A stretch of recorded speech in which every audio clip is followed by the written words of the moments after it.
How to install ProxMox via USB onto an IBM Thinkcentre. So you just go to restart, you hold down the left shift key and click on it.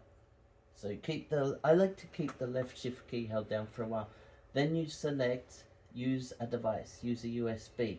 Make sure your ProxMox USB is already in one of the USB slots of the IBM Thinkcentre.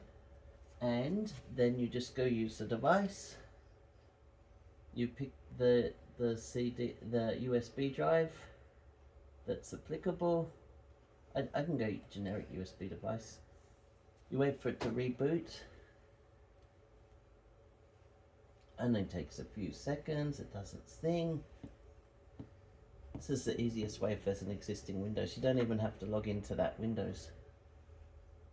And then you'll see the Lenovo logo come up, and then it doesn't find it. So here we go. No, it's installed ProxMox VE graphical, and press enter, and basically it'll go through the ProxMox install process. I think it takes about 20 minutes.